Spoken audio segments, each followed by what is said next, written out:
Okay, the straw. I You actually didn't save it. It was still a work path. So you can see over here, I made it an actual path. Okay. And I cut off the top so it was straight across, just to make it easier.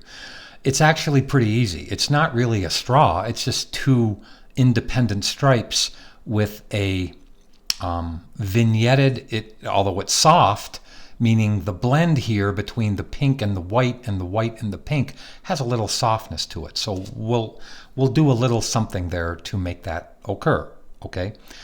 So I'm going to take this path, all right, and I'm going to make it a selection. Now I'm going to zoom in so you can see something.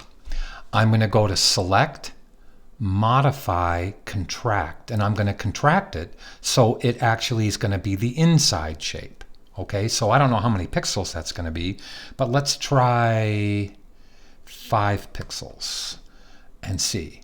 Actually, 5 pixels wasn't bad. Okay, so now I want to take and actually lift up this part right here. So I go to Select and Transform Selection, and then in transforming the selection, I don't know why it's so big. Oh, yes, I do, because it goes that way. Okay, so I'm going to hold the Shift key and grab this and raise this line right here, right there. See it right there where I'm clicking right there? Up to here. So I'm just going to hold the Shift key and move that up a few pixels. There. Now I'm going to hit the return key to accept it. And let's look at the bottom. Let's just go look at the bottom. Okay, that's fine, actually. Now, save that selection. So once you've contracted the original selection, just save it as inside straw. Okay, now you know where that resides. It's in channels, right? Inside straw. So this is how you're going to paint it. Okay, you're going to take and make a selection of the straw in the path palette by holding your Control key.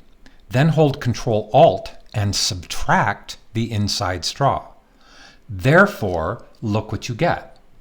You get to paint the pink and leave the inside alone.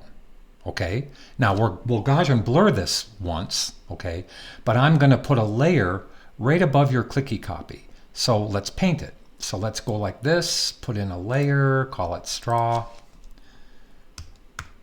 And I don't care how dark I make it. Let me go into the clicky copy, hit the B key, hold Alt and grab that pink color. Now let me go examine what that looks like all the way down. Okay, just let me examine it because it does get slightly darker down here. So let's go kind of do a light to dark thing. Now at first it's not going to look real good, so you're going to have to be patient with this. Okay, so I'm going to turn off the clicky copy. Okay, I'm going to hit Control H to hide the selection. Now I may move this layer down below the lines. Okay, actually you have your lines perfect. See how the lines are actually good. You actually did your lines on top of the clicky copy, which is fine. I like where they are. Okay, I like where they are. But I'm going to move the clicky copy up above that, just so when I click it, it's actually like this. Okay, so now let's click to the straw. I may move that layer above the light lines, but let's see how it turns out. So let me actually look at in the foreground color. It's this pink, right? So let's go Alt Backspace. Now, let's look at it. Okay, it needs to be darker. So let's click this. Let's get the B key and grab this color right here. I'm going to grab this darker color. I didn't like how that turned out. So let's go here. And now I'm going to go Alt Backspace. There, that's better. There's your straw. Now, let's make it work.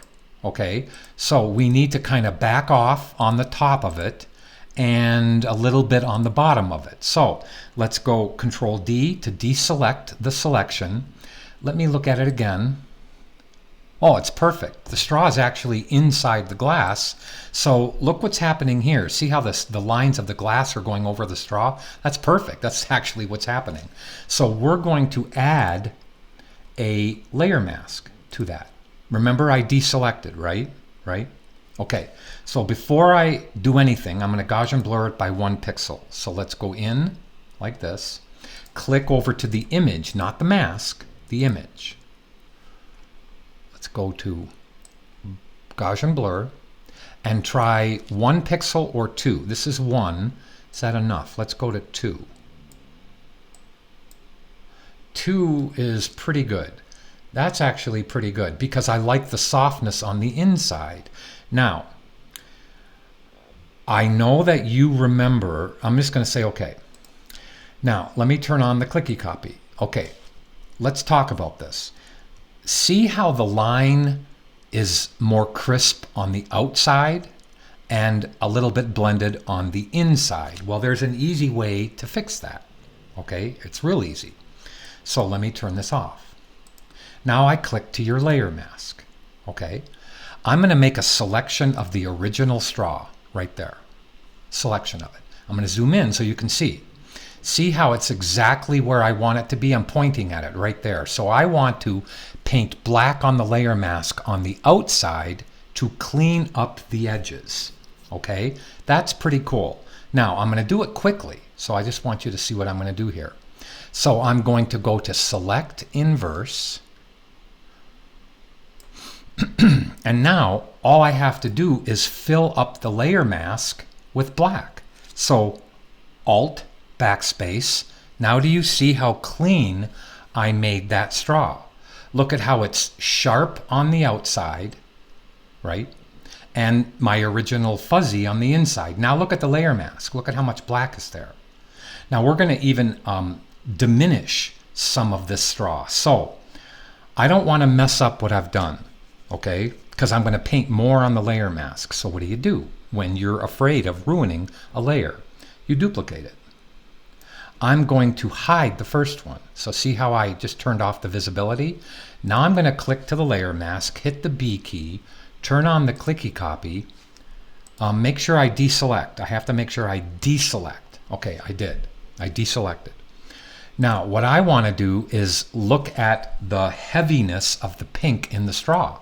Okay, I'm just going to paint on the layer mask now with black and kind of illuminate, diffuse that. Now look how pretty that is. Look at how that straw is perfect. Now let's go like this and just vignette it on the bottom. Look at the clicky copy. See how it kind of just disappears on the bottom? So now let's take it. Let me zoom in and let's just get rid of the bottom edge. So I'm just painting black on the layer mask again. Okay, that's beautiful. And now there's your straw. So it's not that you need it transparent. It's just use the layer mask. Okay, let's talk about what I did before I go into that. So you drew a straw, right? I made a selection of it. I went up to select, modify, contract, and I contracted it by 5 pixels. I'll even say okay. Then I saved it as a selection, right? Okay, so now let me deselect. Then, in order to paint it, I made a selection of the straw, so I control-clicked it. Then I went control-alt on the inside straw that I had down here in channels. So control-alt-click. Now I'll zoom in so you can see that the selection only lets me paint where the color is on the straw and not on the inside. Okay, so when I painted it, it was solid, right? It was hard. It was very hard. There was no fuzziness there. So I deselected everything. I clicked over to the image and I filter Gaussian blurred it by, I don't remember how much, by 2.2 pixels or so. I'm going to cancel that. Then I noticed that it was fuzzy on both sides. Well, I don't want it fuzzy on both sides. I only want it fuzzy in the middle. So I made a selection of the straw. I inversed it, right? Inversed it. I never go there. That's why I always have trouble finding it. And then I clicked to the layer mask, right? And I painted black because it's only going to be painting on the outside. And by me doing that, it made it nice. Now, meaning it made it crisp on the outside. Now let me right-hand click over here and disable the layer mask. See what it was like? Fuzzy on both sides. So when I actually painted that, I'm enabling it, I made it right. So now there's your straw, and that's how to do it.